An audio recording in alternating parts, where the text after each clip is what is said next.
Hello. Tonight, celibacy, that most chaste of virtues.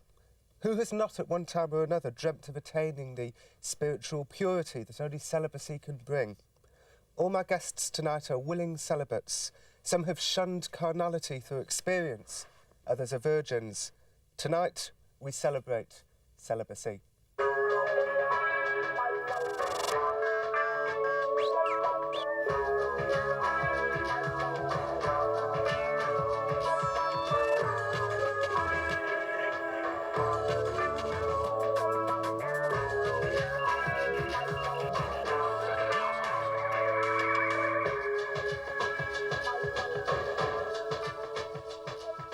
I'm Elizabeth Bailey, and I'm Britain's first consecrated virgin in this country this century.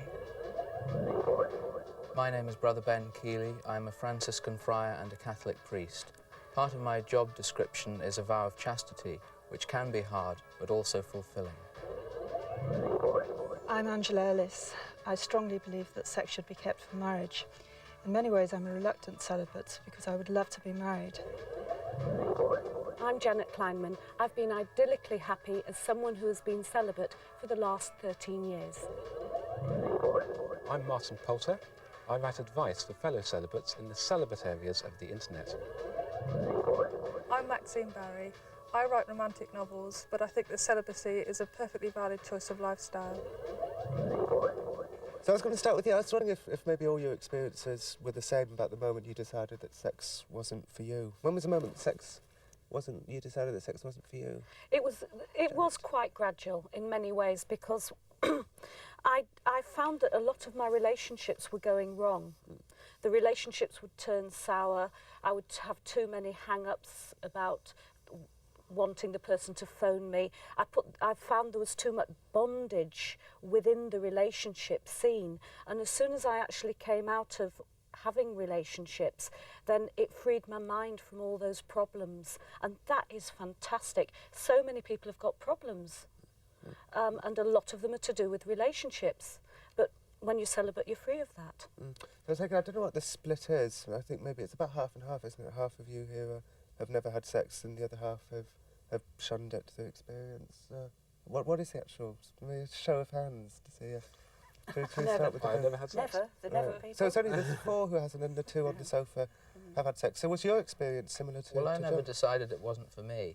It was decided for me, as it were. I mean, it's part of the job, to put it bluntly. I mean, as a Catholic, we would see that sex is very important in marriage.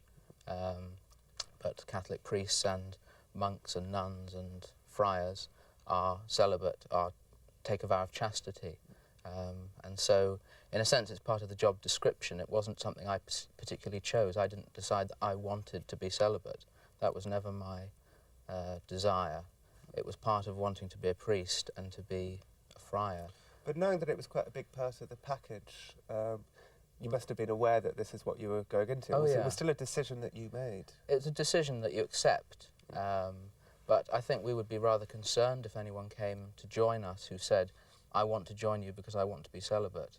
We would actually see that as perhaps a problem, or we'd have to go into it much more deeply why this person wanted to be celibate. It's not the first thing you say. You say you want to follow God, and in that particular way of following God demands celibacy, but it's not by far the only way. Well, maybe I can move to you, Phil, because you made the decision without having had sex. Martin, so when was it the thing? Did you wake up one morning and think, sex is not for me? Certainly not. I don't think such a big decision should be taken on just a feeling you get when you wake up one morning. For me, it's a very gradual change from adolescence into adulthood. When I was 12, sex was the mark of the adult world. It was something I really wanted to be an adult, so I really wanted to be part of that. And so I'd join in with my male friends, saying, "Ooh, look at her," yeah. But as the years went on, I realised that I just didn't have the same set of urges. I just didn't react to women in the same way, although I'd got female friends and very affectionate towards some of them. So I was gradually realising that sex is okay if you like that sort of thing, and the vast majority of people do like that sort of thing. But there are just some people at the end of the spectrum for whom it's not worth it. Do you think so? It's very much a biological thing for you? Yes, yes. Is that the same with you? No, as I grew up in the 1970s, I was aware that British society was becoming increasingly permissive. All sorts of family breakdown, unstable relationships, here today, gone tomorrow, and that sort of thing disgusted me. And I went up to Oxford at the age of 18, and my dearest wish was to find someone I could marry. I had no wish whatsoever to sleep with someone, to be used by someone and then to be thrown away by him. I only want someone whom I love totally, who loves me totally, to marry. And so the idea of joining in the permissive society was just totally repulsive. So I have never had the slightest wish to do so.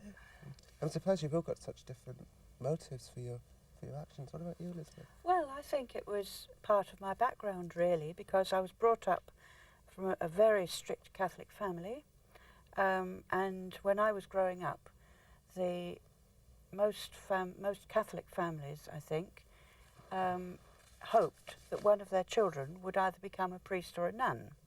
Now, none of us did. There were 6 of us. And I don't know whether that's where the seeds were sown, but certainly over the years, although as a child and as growing up as a teenager and a student nurse and joining in everything that was going, obviously, and living the same kind of life, to me it wasn't enough. It wasn't fulfilling.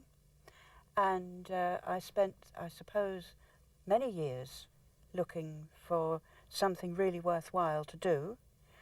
And I did district midwifery and various things. Finished up in Labrador for 10 years, very isolated, and realised then that the road I wanted to travel along still wasn't there. And then, after Vatican II, there was the reintroduction of the consecration of the rite of virginity, which had been dormant in the church for many centuries, and it was reintroduced. So I made my plans, came back to this country, and became a consecrated virgin in 1972, which was the first time in Britain. And it was the first time since, wasn't it, the 4th century? Well, certainly since sort of medieval days. The rite of consecration in the church was there in the 4th century, and it lasted, I think, until the hierarchical church developed, when it became very difficult for women to live on their own, so that women who wanted to, for want of a better word, become a nun or join a religious or be a religious, either had to go into a convent in a community or become a hermit, but that wasn't recognised either. So it fell into disuse, and it wasn't until the 19th century that this was sort of talked about again, and then, as I say, was reintroduced into the church as a proper consecration in canon law in 1970. And back in the old days, what would happen to the consecrated virgins afterwards? Would they become saints? I don't know. I suppose they just diminished, they disappeared. They weren't allowed to live according to the church. So being Church of England, I must admit I don't quite know what consecrated virginity means. I mean, is it a vow you make to God, or is it? Well, it is that, but it's also recognised in the Catholic Church now as a rite on its own, and has to be celebrated. Has to be done by the bishop. He can't transfer that to anybody else. Has to be done by the bishop, and the person who receives this has to be a virgin all her life. Right, so you're saying, So it is a sacramental. Right, so it's a bit like being a nun without the habit sort of thing. It's one of the things being a nun is in a way, virginity, but you don't have to take the other vows of poverty or... No, but the spirit of them is still there. Right. And the great advantage for people like me is that one can live one's own life. Right. And still without a community. And although it can be quite difficult, obviously. I seem to have done the same thing, but without the that's right. The church background. Yes. I mean, yes. I sort of fell into it really. I mean, I think most people's lives, like mine, it's sort of most people's lives sort of just the way they happen. Well, for me, I was, well, when you're growing up and when you're at school, you know, it's not always easy to find a boyfriend if you're fat like I am. So first of all, well, you know what children are like. So when you're a child and you're growing in teenage years, you know, I was sort of more or less the odd one out, which I didn't mind. When you sort of grow up into an adulthood, well, my parents had a very big car crash when I was 18. So I had to take the very first job I could find in order just to earn money. And the very first job I found was in an all-girls college in Oxford. So my first job was not conducive to meeting men. And then when I left there to become a writer, well, writing is a very solitary occupation anyway, and I live in a little country village. So my life just sort of never went in men's direction, you see what I mean? And I found that I was perfectly happy as I was. And I thought, well, why do I want a man? Do I really need a man? And the answer was no. I thought, well, am I unhappy without a man? And the answer was no. So I just sort of, it just progressed that way. I mean, I never had a religious conversion. I'm not anti-man, I'm not, you know, anti-sex, I'm not anti-permissive society like this lady. I mean, I don't really mind what other people do as long as it doesn't hurt anybody else. You're very lucky if you're happy without a man.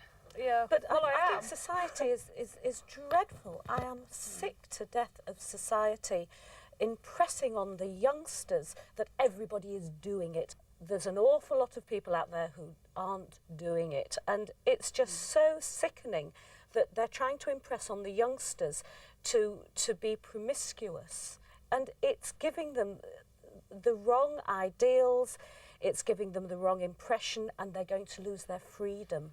And not freedom externally, but mental freedom. It's the worst form of child abuse. I agree. And it's very ironic that in this age, which is so obsessed with child abuse, the greatest child abuse stalks unchallenged, which is the abuse of indoctrination of children into premature sexuality, whether it's through so-called sex education in school, or whether it's through those terrible girls' magazines and there's boys' so much magazines. brainwashing that goes on. I mean, if you look on any television, just a television advert, you know, it's all centred around couples. If any magazine, sort of the modern media is based on the myth you've got this one man, one woman, or if it's a gay community, one woman, and one man, whatever. But you have to be in a relationship or a couple. Swinging supplement you have to pay if you're a single person. And the dress code, the way they make the children dress, the way everything is geared, whether it's the makeup, whatever it is, it's all geared to attract and woo, and it's awful. Society's gone mad. There seems to be no sort of emphasis really on individuality anymore. It's like if you're not in a couple, you don't exist. What about you, Angela? Did you say to yourself, this is it, I'm now a celibate, that's what I'm going to call myself? No, I don't want to be. In an ideal world, I'd have married at 21. I'm a very reluctant celibate, but as far as I'm concerned, if you don't find someone to marry, then it's the way you stay, because once you separate sex from marriage, then you just fall into moral chaos. You have to have boundaries. And I think the clearest boundary, and one that cannot at all be controversial and cannot be criticised in any way, is to say if you keep sex inside marriage, then you're hardly going to get into any sort of trouble at all. It's safe apart from anything else. But it sounds to me that you think that you failed to find a man rather than was liberated from finding a man. Oh yeah, absolutely. Well, I don't like to put it like that the failure lies in me. Perhaps the failure lies in the sort of men that I have met to measure up to my very high standards. I do have very high standards. I don't think there's anything wrong with that. Some people criticise it and they say settle for less. I really don't know what they mean. Either you love someone totally, in which case you want to marry him more than anything else in the world, as once happened to me, or else, you know, someone's all right as a friend. But there's no way that you would actually get married to him just for what? For the experience of being married, for having a ring on your finger, even for having children. What's the point if you're going to end in the divorce court in a few years' time? You know, and people talk about celibates and they say, well, if everybody in the world was celibate, there'd be no children. Look at the world. It is so overpopulated that half the wars and half the problems, the pollution, everything that's going on in the world is caused by the human beings' overpopulation. I think we as celibates are the greatest greens there are. Yes. Because the greatest green thing you could do is not give up your car and not sort of recycle your newspapers. But if every woman in the world now didn't have children, you'd still have an overpopulation in the future. So I don't have a car either, so I could say, no, I'm the greatest advert for greens there is, and I'm not really a green person.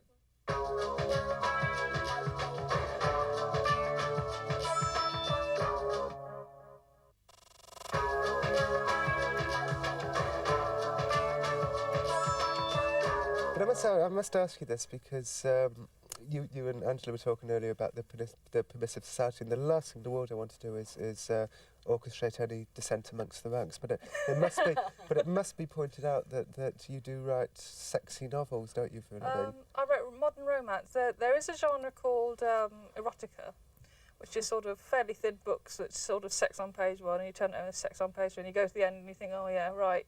And I find that very, very boring. The genre I write is modern romance. Now, modern romance in this day and age usually entails sex, because in this modern romantic era, not many people do save themselves for virginity.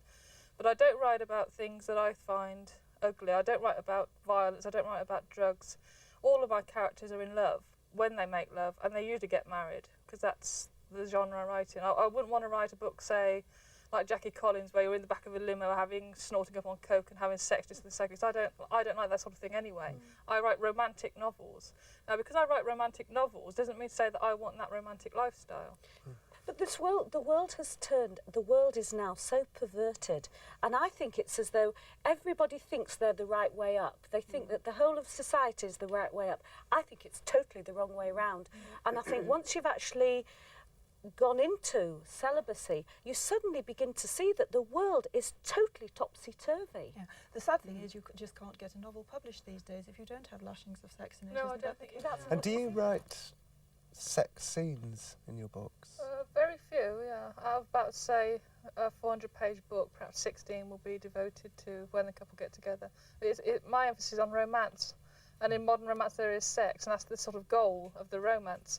But I don't think people nowadays who wanted sex as a sort of titillation would buy a modern romance, because there's all sorts of things available. You've got the adult channel and Playboy and all that sort of thing. I don't think people really, if we were honest, think sex is all that interesting anymore, because it's been overdone. But how do you deal with the sex then? Well, in a book, you mean, in one of my books? Well, the genre of modern romance is the getting there. I mean, the man and the woman will meet. They're probably in adverse circumstances. They must start off perhaps as enemies, or they've got obstacles to overcome. And so they overcome them. Yeah, exactly, and they fall in love. And the object of the romance genre is the falling in love aspect. But the sex itself? Does the door swing shut? No, no. As this lady said over here, they probably wouldn't be published, because nowadays, I mean, when I was in my teens reading Mills and Boon, then you think of as the gooey romantic thing, but even then they were fairly explicit when I was reading them. But you seem to be okay to be sitting at home on your own in the country village writing it, but you don't want to talk about it But that's now. creativity, isn't it? Yeah. I mean, everybody has creativity, and you bring your creativity out in books. I bring my creativity out in different ways. Everybody has a creative side. Hasn't it ever crossed your mind to write a romantic novel about two celibates? No, I think that'd be a bit. It wouldn't be published. It wouldn't be the genre. Well, first of all, it wouldn't be published, and it wouldn't be the genre anyway. I mean, I'm a professional writer. I mean, that's my career. I've got about my 7th or 8th book coming out in July in hardback. I mean, I can always separate. I mean, you wouldn't, if I was, doing any other job, the fact that I was celibate wouldn't come into it. I mean, the fact that I write romantic fiction is perhaps a bit bizarre, but I mean, when you sort of stop and think about it, I mean, people who write science fiction don't actually get kidnapped by aliens and taken to Jupiter and fight ice monsters or whatever. No, but So, of course you're not the first romantic novelist to have lived this life. Who else? Emily Bronte, didn't she? Just Oh, right, yeah, the classic writers, The yeah. best writers in the Yeah. world, actually. Like Jane Austen, all the Brontes, I mean, in Greatest that writers. era it's the same. But I mean, the law of romance is the same, I think, no matter what age you're writing in. It's just that in modern romance, you do go into, the sex scene doesn't end where you close the door and you have to have one foot on the floor, like in those old films. And I don't have a problem with that. I mean, But what do you visualise when you visualise what to write in the sex scenes? Is it something you've seen in a movie or read in another book, or well, is it's it a just? combination of things. I mean, if you go to the age of I am now, being brought up in this society now, I mean, it was not hard to research any sex scenes. I mean, it was harder to research the Hawaii or the hotel business than it was to research sex scenes, because you put on the television, it's there, or a magazine, it's there. Any other romantic novel, it's there. It's not as if it's hard to write about sex. Maybe people aren't reading romantic novels for a very realistic kind of sex. They want No. it is a It escapist is fantasy. So. I mean, the books I write, I mean, there are some realistic romance. I think one of my fans called them kitchen sink dramas, which is set and meant to be realistic for somebody to read it and think, you know, oh, that really could happen to me. Well, I don't write that, so I wrote the fantasy romance. And I think a lot of people who read romance do it for the fantasy element. Romance is there's nothing immoral about romance. It's the great. No. It's the There's great. nothing immoral about sex either, Well, is no. there? Ultimately, If they're inside marriage, yeah. yes. There's Well, always, I think there's a inside danger, marriage certainly is in the fine. Christian church, there's been a dangerous strain, as it were, running throughout the centuries that actually hates the body.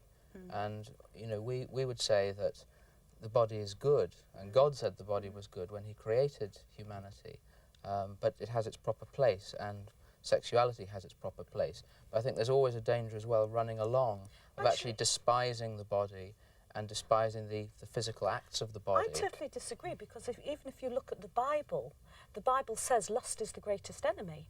Whichever religion you're from, it says lust is the great enemy. You know, beware harlots and whatever it is within the Bible context. But at the they beginning, all tell you not to because That's it's the so. abuse of sex, isn't it? We abuse sex Yeah. But at now. the beginning, we of, are at the abusive. beginning, the myth of Genesis is that at You've the got beginning of creation. time, when God created male and female, he created them as bodies and souls, but not just souls. But when And that was good. Right, I'm going to come up on this one, because the very first words of the Bible is, when God saw the light, he saw it was good, and he gave the light life. And the light, which is life, is the soul, the energy of the person, the personality of the person. That's who you are.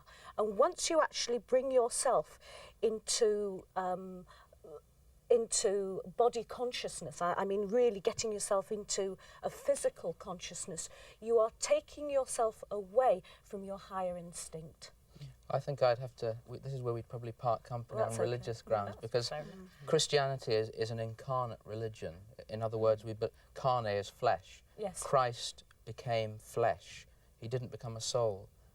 He became a human being with blood, flesh and feelings, including sexual feelings. Your preachings of Jesus are love, peace. But he was a human. You see, he didn't. qualities. One of the earliest heresies in the church was that Christ was a pure spirit who only had the appearance of flesh. Yeah. Because, as I said, there was this constant strain running through the religions of the time and up until now that saw the body as something to be despised.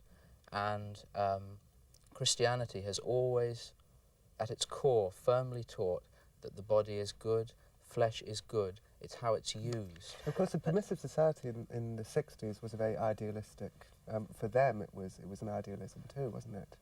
Maybe it was just For whom? Well, for the people who were being hippies and so on. Well, it all depends what you mean by an ideal, but their so-called ideal was very heavily carnalised.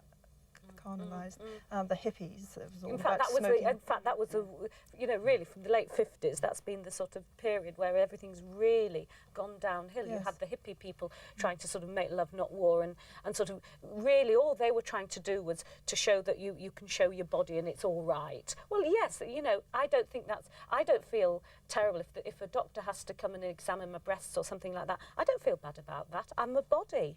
I have a body, but Well, everything in its proper place. But for a everything in doctor, its proper place, I think that's what absolutely. Brother Ben was saying, though, wasn't he? Really? I just feel that there's a danger of ending up despising sex or despising the body. Yes, I'm arguing for it I see what in you're its saying now. proper Yes, place. yes, I think where I we see and what you you're saying. probably meet best is, you're talking about the body. Well, first of all, human beings are animals, which is fine. But if you think about any other animal on Earth, the concept of romance, as I write it, as you think of love, doesn't apply to any other animal except a human being, which is where God comes in. Because birds and bees do it, but they don't fall in love and do it. Yes, but animals don't have intellects. A human being has an intellect. An animal thinks and does. Yes. A human But being we has have an intellect. feeling. We should be We have higher emotion, than those don't we? animals. We have And it's- emotion. I'm interested, Elizabeth, in what one actually has to do on a daily basis to be a consecrated virgin. Well, on a daily basis, one lives. I live my life the same as anybody else, I presume, perhaps with the extra emphasis on time for more prayer. That takes up quite a bit of the day. But the rest of my life, at the moment, I mean, I was doing an ordinary district nurse, midwife, health visiting job. I also did that kind of thing in Labrador.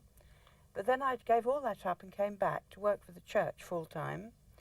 And now I've got myself into being the field worker for the diocese, which is the whole of Devon, Dorset and Cornwall, as the field worker for justice and peace, which is trying to do precisely what's being said here, which is raise awareness of the things that really matter. And you've almost explained justice and peace in what you've been saying. Thank you. I think there is still a fair amount of stigmatism attached actually to the state of celibacy. Oh, absolutely. I've noticed people say, well, I think it might be worse for a man than for a woman, because there's still that slight tinge. If you're a woman and you're a virgin, that's all right. If you're a man, you must be a wimp. You've got to prove you're a man. Yeah, exactly. And it's still a stigmatism. Like a psychiatrist might say, well, if you're celibate, you've got something missing in your mental makeup. And a doctor might say, you know, well, if you're celibate, there's something missing in your hormonal makeup. And there's still the feeling. There's still the feeling that if you're celibate, there's something wrong with you. Yeah. And do you find yourself having to prove that you're a man? Not at all. I think declaring oneself celibate takes you out of that whole mindset, which is quite a liberating experience. Yes. But before you declared yourself celibate, was that maybe one of the reasons why you decided to do it, that you were having to no, because I bought into that stupid mindset. gestures of Originally, I bought into that mindset totally. I really wanted to have this stereotypical life and to prove I was a man. You see, I was sort of disappointed in the way that I didn't match up to that, but once I made that decision, I'm happy now. Yes. Well, one of the most ironic things is that we're told that we live in an unprecedentedly individualistic age, and yet peer group pressure has never been stronger, and girls of 11, 12 are induced by peer group pressure to sleep with boys. Absolutely. It's terrible. Is celibacy better, though? Is celibacy better than any other way of living? I mean, in some ways, speaking truthfully for myself, I wanted to know what it was like on both sides. I mean, I'm glad I've been sexually active and then chosen the celibacy, because I wanted to know what it was about. And I'm not saying that I didn't enjoy being physically active. I did enjoy it, which is quite unusual for somebody to go from that way into celibacy. But there was much more to be gained from being celibate than not being celibate. If I'd been active, I think that there would have been so many problems with the relationships, because I wasn't formulating a long-term relationship. I seemed to go from,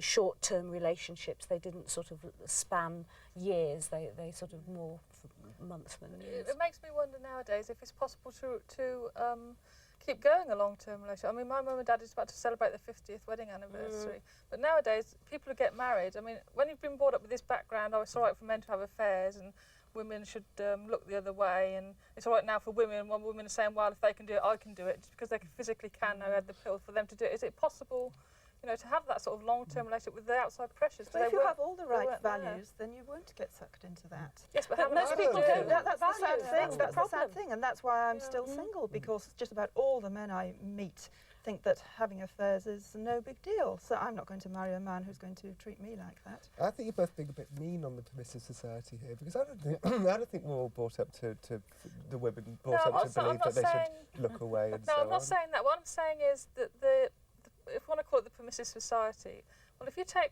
say, just the next generation back, they didn't have men and women growing up thinking it was all right to have affairs and that marriages would survive anything. Because in my mother's and father's generation, if you married for life. Well, nowadays, everybody who marries knows that it doesn't have to be for life, and that's fine, and divorce is fine, and affairs are fine, and men and women are sexually equal now, and all the rest of it. So is it really possible now for people who've been brought up in that way to think, they can have lives together? Well, the question really is, Society how much expects worse too much now. will things get before they get any better? I don't think you can go much further down. I mean, I don't think you can, but people now, their attitudes, everything is just wrong now. It really. Yes. Oh, I think you're making big judgments about the outside world. just the choices of other adults. Oh, you just get a magazine, any magazine, Yes. woman's magazine. Turn on the television. Yes. I mean, half the time when I switch the television off, I just switch it off again, because either there's nothing that people. At one time, you had all the comedy programmes. I know this is maybe getting on the bandwagon a bit, but all the comedy programmes used to be at 7:30. You need to laugh. You need to be light. You need to. There has to be the balance in life. The most wonderful thing about life is that there should be balance. But there's no humour left. It's Everything also is too true. serious. Yes. And which was the most watched programme on Christmas Day? Men Behaving Badly, with something like 14 million viewers. Well, what does that say? It's one thing to complain about too much peer pressure. It's another thing which I find a bit disturbing to say my values are right, my decisions are right, other people's I quite agree wrong, the with whole you. society I has to quite be agree reformed. with I mean, I would never say to somebody else, look, you should Yes. try my lifestyle because I like it, because I know that somebody else might not. But won't what suit I'm saying everybody. is that society being how it is, they're more geared to think of us as being freaks or Yes, yeah. unusual or different. And I think most people, if they were given a choice, if they realised, you know, it doesn't have to be you and somebody else. It can be you. I think more people would sort of choose this lifestyle than another, because they think they have to have a man, you know, they have to have a woman, they have to be a part of a couple. So you don't knock something until you've tried it. And I mean, everybody's active and very few people are celibate. So The It's adult's quite choice about what obvious to do. that if you live a chaste and good life, then you're hardly going to burden the NHS with treatment for venereal disease, and you're not going to get AIDS, and you're not going to get this, a lot that, of and the people who other. aren't celibate don't burden the NHS in that respect. Why do you think that society is so self-obsessed? So when I said self-obsessed, I meant, of course, sex-obsessed. I think that they've become body conscious. I think they've become too involved with the body. I think the body has become so important in society that people have lost sight of true happiness. And I wonder if actually if there's a bit of backlash, because between the 40s and the 50s and the 60s, it was all, you mustn't talk about sex, you mustn't think Yes, about I'm it. sure And that is a now that you backlash. can, I think Yes, they've probably I'm sure come it too is. far. And I think it might sort of. Well, the it's permissive society find was its own balance. surely the permissive society came as a result of the fact that people weren't allowed to talk about sex and so on for 3 decades. From the repressive society Yeah. came the permissive society. But I I'd don't rather think have it it's- the current way than the previous way. Would you? Really? I don't I'm think pleased it's to as live with it. pessimistic as people seem to imagine, though. I don't I think think it'll society turn. I is think as bad as that. society will turn. No, it I is, think yeah. whatever happens when you have a ball, if you hit the ball once the ball hits the floor, the ball has to come back up again, and that's the nature of things. Everything is. But we're talking And about where's the Western ball world. now? I think it's pretty low on the ground. I think it's nearly Yes. on Nearly at touching the the floor. bottom. And Oh every yes. week you read about And something then it in the will be a big papers. reversal. And when did it last actually touch the bottom? It's been at the bottom for quite some time. Every So you week think you it's read actually on the about bottom now? Oh yes. every week you read about something in the papers and you think surely there can't be anything worse, and then something the next week comes that's even worse, But often to do with that. children. I don't agree with that at all. All that So do you sort think of- the ball's actually touched the ground and I it's think it's beginning to touched. come up? I think it's touched the ground. I think it's as low as it could possibly be. Yes, yes. Oh. The I met somebody the other day who... Just think if people's morals were better, you wouldn't have rapes. You wouldn't have. There are so many things that wouldn't happen in society. Some of us would have husbands. And so I don't believe No, I that, think because that's I mean, always happened, history. doesn't it? I mean, rapes. You know, that was the normal thing for invading troops to do. I I wonder mean, if it's just the Christian media. troops, the Crusaders Yeah. raped more people Yes, than but it- anybody in I history, wonder if it's probably. just modern media has Well, what made does us that more say aware about of it. I think Well, I so. know, Yes, but I mean, I it know. doesn't mean It is it's the just the modern media. society, though. Trouble. It is the media, but that's the problem. You see, the media has such a large effect. Look at Princess Diana when she left her body and died. It had such a massive effect on the whole country, the whole world, in fact, because Princess the Diana media was I mean, without wanting to insult Princess Diana's memory, she has become an icon. She was in the back of a car with her playboy boyfriend. That's okay. But I mean, that she's not a great arbiter or But she's example she's of running her morals. own life. That's Diana her is that life. when she That's her married, life. you could see she was a pure and good woman who wanted nothing more than to live the rest of her life as a faithfully married wife. And because her husband treated her so abominably, she really went off the rails. I think there was a misunderstanding between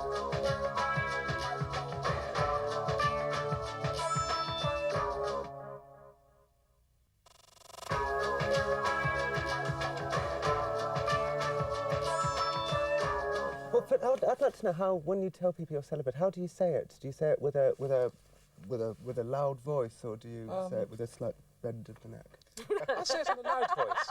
Most people say how their love life's going, or they, men's talk and so on, and I just don't join in. And I'm happy to say I've put it on the internet, so... well, you have your own celibacy websites. That's right, and I've had email conversations with about 24 celibates, different ages and so on. And who are the great celibates of our time? Of our time, Cliff Richard is probably the most vocal celibate at the moment. With apologies to Cliff, that's probably held back the cause of open celibacy in this country. Do you think he's giving celibacy a bad name amongst the young? He's not exactly extremely cool among young people. Stephen Fry was for a while. Well, he was a cooler Exactly, celibate. he was the... Yes. And I think we do need celibate role models. I really could have done with a role model when I was in like post-adolescence, like sixth form time. That's a lovely point. The lead singer from Boyzone's celibate, isn't he? Oh gosh, another one for the list. But what about movies? Have there been celebration films? I was trying to think during this last guy. I can't think of any really. Can't think of any. There's some which Yeah. there's some in which the sexual element is rather bleak. I think the bad effect films have is portraying everything in the everything happens in an ideal world where everything, the romantic and sexual element is entirely automatic and they're like predestined to do that. Something just more honest and even more realistic would, about the whole spectrum of relationships and sex and so on would be more helpful. What happens, and this had to be addressed at some point during the discussion, so now's the time. What happens when you have urges? How do you talk yourself out of them? Or do you not have them? Yes, I'm a normal... it's a normal. I'm a male and heterosexual. Sublimation is, go and... I was going to say go and have a cold shower, but that's being flippant. But I mean, one just lives with it. It's part of being... That's why I say there's nothing wrong with it. It's not actually sinful. Sin is what you do. A thought is not sinful. Sin is what you then do, if I'm using theological language, I know, which is not necessarily right. But that was one of the problems through history, that even to feel something was then considered wrong. I mean, there's stories of priests going to bed at night sort of with their arms chained to the bed with rosaries to stop anything that might happen in the night, some completely natural thing that might happen. But first you have the thought, then you have the action. And the whole concept of self-control seems to be totally foreign to modern society. It's always give in to whatever you might feel, whenever you want to. Yeah, there's nothing. People don't want to accept an arbitrary self-control imposed on them by someone else. By but they don't have. feelings of If you don't have any morals inside, then there's no code. The thing is, people do have their own codes. But they that don't. Plenty There of are intelligent, educated people who make their own decisions and have their own there values. are a lot of They just people have out there. different. They just make different decisions, have different values. Yes, than what and you they have. impose the cost of illegitimate children on the rest of taxpayers. Do you think that's right? Yes, of course it is by your code. Going back to that thing So about forth. urges as well, Do I mean, whatever you a like. married man probably has quite normally a physical urge towards another woman that he finds attractive, but he doesn't do anything about it, or he shouldn't do anything about it. So in that sense, there's no difference between a celibate and someone in a marriage. Somebody once said to me that just committing adultery in your mind is committing adultery. Well, someone like Jesus said that. I mean, but it's how... That's Jimmy Carter said it, of course, when he was president in the famous Playboy interview, that he'd committed adultery in his head many times. Thoughts lead to action sometimes, but I think... That's the danger. I suppose as well, if you entertain them, to use the old language, if you entertain the thoughts. But I mean, what I would stress, I mean, it's strange, I'm wearing 13th century clothes and everything, but I'm sort of arguing for the more in inverted commas, permissive. I think it's important to remember what is good and what isn't good, and a lot of the behaviour today is wrong, but at the heart, the idea of a man and a woman being together is not bad, you know, and to be, I don't think it's good to glorify celibacy. I don't think celibacy is a better way. It's a way. It's one of the ways of, for a Christian, it's one of the ways of following God, not necessarily for anybody else. I quite agree. But it's only a way, it's not the way. And in the past, for Christians at least, it was glorified as the way. We were actually better, we were purer, we were actually living heaven on earth, which I think the church is moving away from a bit now. Because marriage was very much second best, wasn't it? 99.9% of Christians are married people, where religious monks, nuns, priests are actually 0.01% of the entire church. But in the past, the church was saying, you are actually the stormtroopers, you are the ones who are really living, you're the real McCoy, and all these other people who have these fleshly urges are, you know, they're way down the scale. Actually, we're saying, that's good, they're living their way of life, you're living your way of life. It's not better, it's one of the ways. You spoke I about... agree with that. Well, I think in a way we're sort of giving out a slightly false impression that we're saying, you know, celibates lib and all the rest of it. Well, I'm saying to me, well, I found a way that suits me. It happens to be a celibate way. And if somebody else, you know, listening to this programme thinks, well, I never even thought of that, well, then that's the job done, because all I'm trying to say is, look, you don't have to live life according to the, you know, the toothpaste ad. You don't have to have a gorgeous man or a gorgeous woman. You don't have to live life according to the You're magazine allowed to be editors. an individual. You are allowed if you to found be an individual. a way of life that you like, you know, you are allowed to have it. You know, you don't have to live your life according to what other people think it should be. But I'm not saying that you then have the right to say to somebody else, well, you know, I don't like the way you live your life, I don't think that's right. Well, you could think it if you want, because everybody's entitled to their opinion. But you're not allowed to impose your way of thinking on somebody else. I think one of the things that hasn't been said, and I don't know if people agree on that, that I don't think myself personally that celibacy is necessarily good or bad, and I think it's a gift.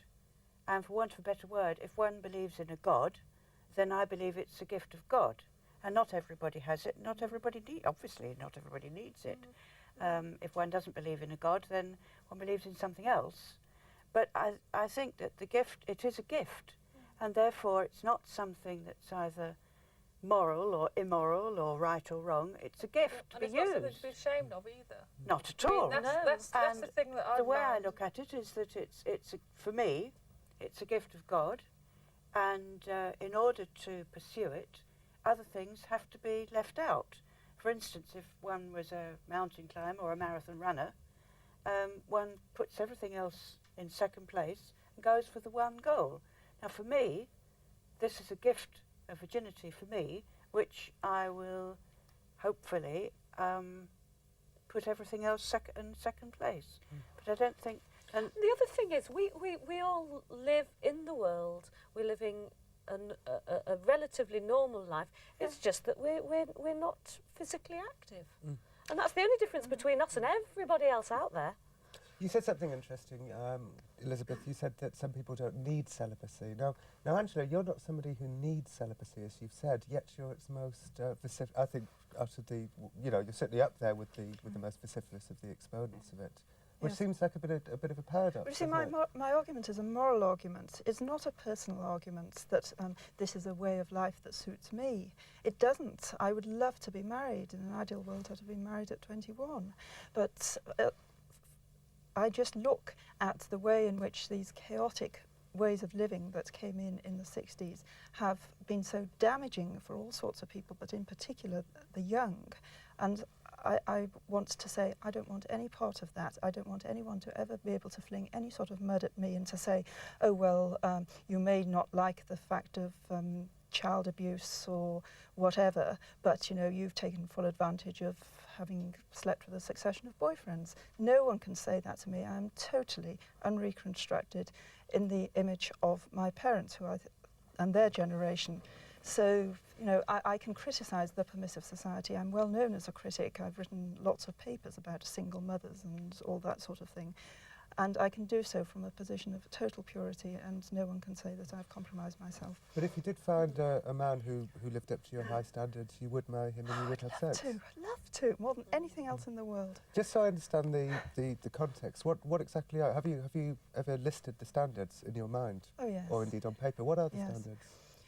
Well, someone who's very bright and very well educated, and I don't have that much difficulty in meeting men like that. That's the sort of man that I do meet. But in addition, and what is so rare these days, is a man who shares my moral views and who respects women enough to keep himself under control and only to give in to those feelings when he finds a woman that he absolutely adores and that he's married to. And I did once meet a man like that, and, well, he was the most marvellous man I've ever met. He was enormous fun, which just shows that if you do have high moral standards, you needn't be introverted and boring in any sort of way. He was the most marvellous person I've ever met. I dearly wanted to marry him, but he didn't want me, so... Why do you think it didn't work out? Oh, well, there was something of an age gap between us. It was 7 years. And at the time when I met him, I was very young and very shy, lacking in self-confidence at that time. And he wanted someone who was self-confident. If I met someone like that now, I think I'd stand a better chance. Well, yes, Time is a great... Yes. Well, in fact, you're looking for another celibate, really, aren't you? Well, someone who has been celibate until the time that he marries, and then would have a perfectly normal marriage. There's always Martin. Just kidding. I've got to ask, none of you, of course, will have children.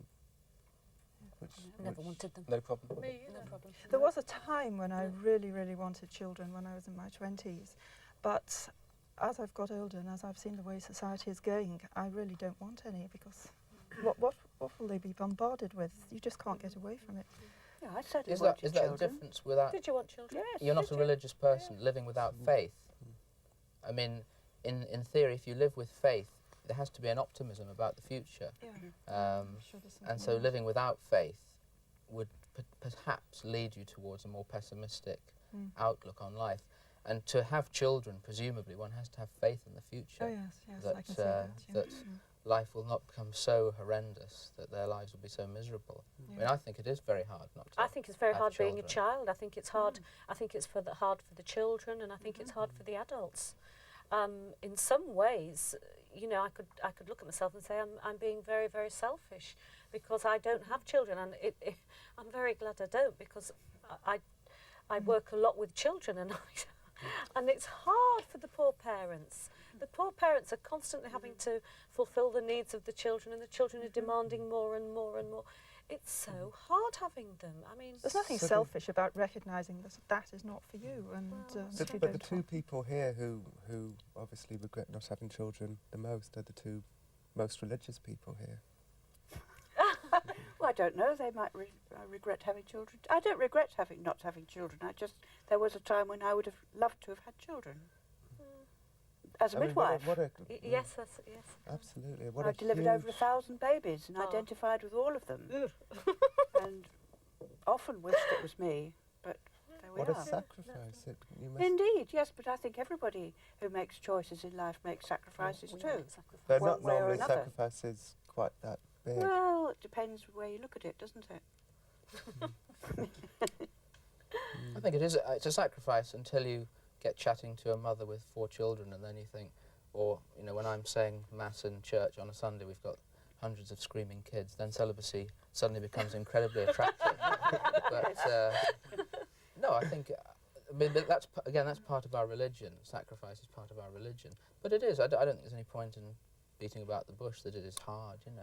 I There's don't call something- it. I couldn't call it a sacrifice. I just could not call my celibacy a sacrifice. It just isn't. Do you Giving think in it's- to peer pressure and just going along with the crowd would be a sacrifice of something important. Well, But yes, not I suppose celibacy. it depends That's where you're different. coming from. Again, you see, this is this thing where you. Do you think it's harder for a man to be a celibate than a woman, Ben? Well, I'm not a woman, so I can't say. But I think it must be. I think it is I think so, possibly harder Yes. because I'm sure it's harder. I think women have an ability, for example, we were talking earlier on about in terms of religion, a woman can be a bride of Christ or have some idea of being married to God, even though God doesn't fit into those images necessarily.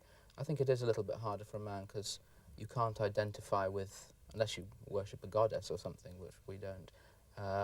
And then there is, the thousands of years of culture and history saying that it's necessary to continue the species, and this thing of you are a man if you are having children. I don't think you can say that anymore. No, you not can't say anymore. that anymore. We You've got to say go the other way Well, you now, just need really. a test tube now anyway. So, Yeah. Well, I want to end. We've run out of time. I want to end on a question to you, Martin, because I think we should end on an up note about the future of celibacy. How many people have logged on to your website? It's hundreds a week, and it's been around for about 1.5 years. And it seems to be increasing. So there's more of us than you think. We're out there. Yeah.